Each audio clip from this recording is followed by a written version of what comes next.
Hello friends, welcome to Bhuva's channel 27. இன்னைக்கு custard ice cream எப்படி பண்றதுன்னு பார்க்க போறோம். அதுக்கு தேவையான பொருட்கள் என்னன்னு பார்க்கலாம். ஒரு பாத்திரத்துல 1/2 லிட்டர் அளவுக்கு full cream milk சேர்த்துக்கிறேன். தண்ணி சேர்க்காம பாலை நம்ம காய்ச்சிக்கலாம்.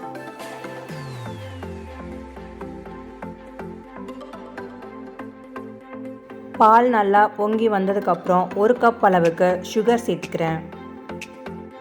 உங்களுக்கு இனிப்பு இன்னும் அதிகமாக வேணும்னா இன்னும் ஒரு 1/2 கப் அளவு சேர்த்துக்கோங்க. நம்ம சேர்த்த சுகர் பாலில் நல்லா கரையிற அளவுக்கு நல்லா மிக்ஸ் பண்ணி விட்டுக்கலாம்.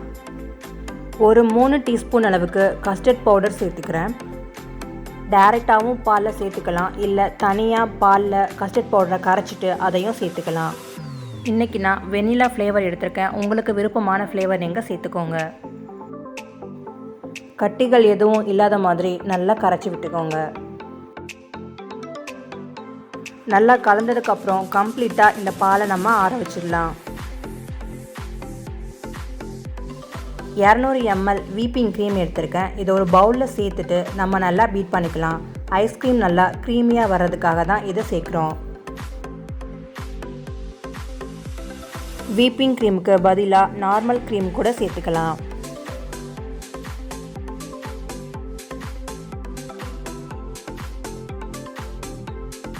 இப்போ ஒரு பீட்டரில் 10 நிமிஷம் வரைக்கும் இதை நம்ம நல்லா பீட் பண்ணிக்கலாம்.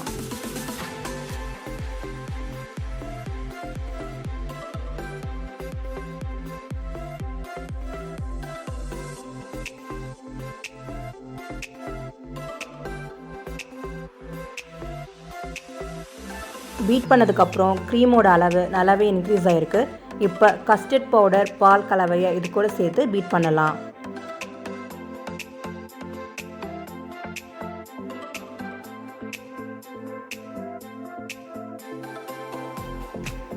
அஞ்சில் இருந்து 7 நிமிஷம் வரைக்கும் நல்லா பீட் பண்ணிக்கோங்க.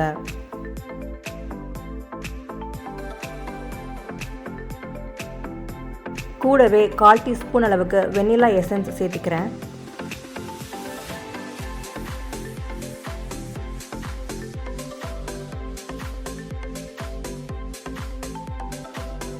இந்த மிக்சரை ஒரு சில்வர் ஃபாயில் ஷீட் வச்சு கவர் பண்ணிவிட்டு ஒரு 3 மணி நேரத்துக்கு நம்ம ஃப்ரிட்ஜில் வைக்கலாம்.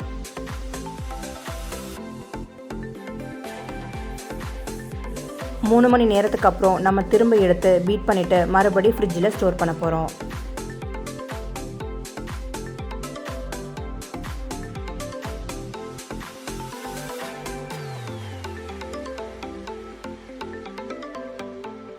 மூணு மணி நேரத்துக்கு அப்புறம் மறுபடியும் எடுத்து ஒரு 5 நிமிஷம் நம்ம இதை பீட் பண்ணிக்கலாம்.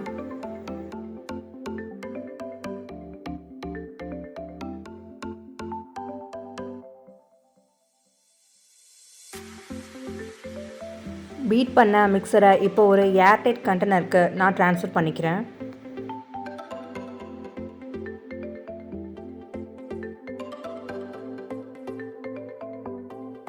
இப்போது க்ளோஸ் பண்ணிவிட்டு ஃப்ரிட்ஜில் ஒரு 8 மணி நேரம் வரைக்கும் நம்ம ஸ்டோர் பண்ணணும்.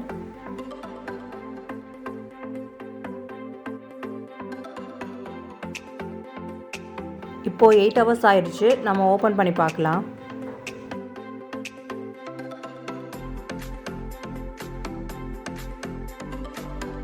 ரொம்பவே க்ரீமியாக ஐஸ்கிரீம் ரெடி ஆயிடுச்சு. இப்போ இதை ஒரு சர்விங் பவுலுக்கு நான் ட்ரான்ஸ்ஃபர் பண்ணிக்கிறேன்.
கார்னிஷிங்க்கு சுகர் ஸ்ப்ரிங்கிள் ஃப்ரூட்டி சேர்த்துக்கிறேன்.